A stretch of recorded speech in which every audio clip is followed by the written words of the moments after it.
Ramai yang tak tahu. Because sekarang ni tak ada maklumat. Tak ada maklumat.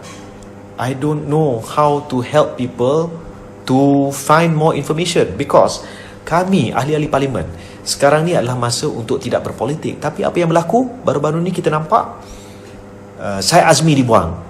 And then the next day, as an afterthought, lepas dah buang dia, barulah Menteri Rina Harun punya staff, bukan menteri pun, staff dia, menteri pun tak ada rasa hormat terhadap Syed Azmi untuk call dia personally, untuk minta maaf. Bukan menteri yang minta maaf, tapi staff dia.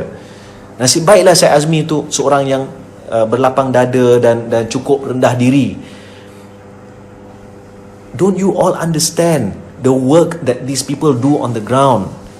Ya, Datuk Seri Rina Harun, ya, how much work have you done on the ground? Macam saudara Syed Azmi, ya. Why could you not give him a call? Saya tak pastilah sama ada selepas tu beliau ada telefon Syed Azmi untuk minta maaf ke tak disebut.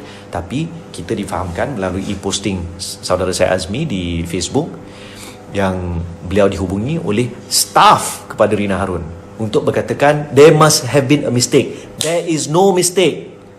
Tak bergerak di pejabat kalau menteri tak luluskan. Menteri yang sign.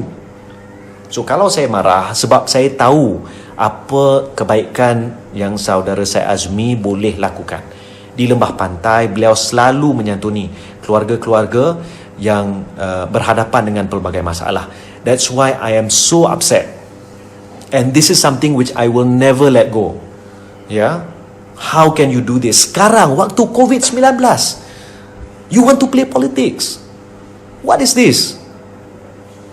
Kalau YB Datuk Seri Rina Harun, to me, saya minta maaf lah, ya, pejabat YB Datuk Seri Rina Harun, bila orang tak tahu tu pejabat dia, dia pergi ke pejabat UMNO sebelah tu. Dia minta bantuan, situlah dia orang dapat. Itu yang saya difahamkan. So I don't want to be more personal than that. Saya rasa sedih sebab orang macam Syed Azmi. Tapi alhamdulillah sekarang ni saya difahamkan Menteri Hal Ehwal Agama telah menghubungi beliau dan immediately beliau telah diambil untuk bantu, ya, agihan makanan, food bank Baitul Mal. Alhamdulillah. Dan kita lihat bukan saja Syed Azmi dibuang, ya, Majlis Perwakilan Penduduk Wilayah Persekutuan all terminated, kan. Lepas tu Menteri Wilayah boleh kata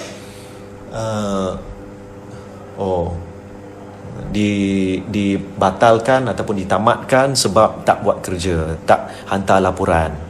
Lepas tu saya tunjuk, saya buktikan Lembah Pantai buat kerja.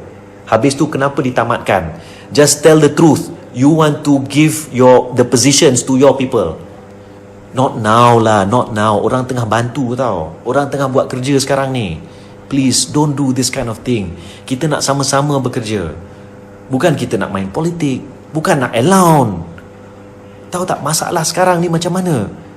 Kalau yang berhormat Menteri Wilayah pergi ke PPR, pergilah ke Desa Rejang, pergilah ke Intan Baiduri, pergilah ke Taman Wahyu, ya, pergilah ke Seri Pantai, ya, pergilah semua PPR ni, buat lawatan, tengok sendiri macam mana keadaan keluarga-keluarga yang setelah 10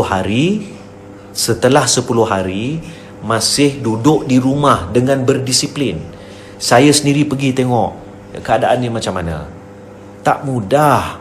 Rumahnya dalam keadaan sebegitu, dengan jumlah yang tinggal dalam rumah tu yang agak besar. So please have some compassion, please have some sense. Now is not the time for politics. Now is the time for serving the rakyat. And no matter what the Prime Minister says, apa juga yang Perdana Menteri sebutkan, kalau ahli-ahli kabinet dia, ya, bertindak sedemikian rupa, orang tetap akan marah terhadap pentadbiran ini.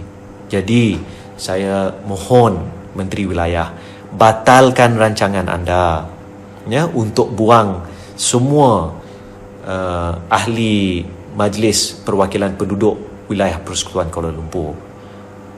Ya, You are not from Kuala Lumpur.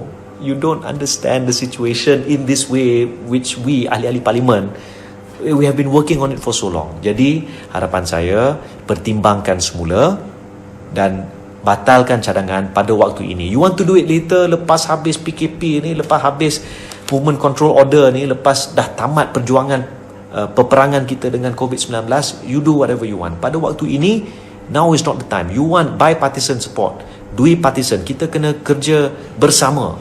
Dan saya sedia untuk bekerjasama dengan Yang Berhormat Menteri Wilayah.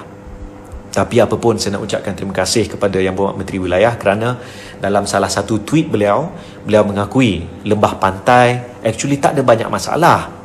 In fact, pegawai dekat Kementerian Wilayah sendiri yang mengakui MPP Lembah Pantai is among the best, menjadi contoh kepada MPP yang lain.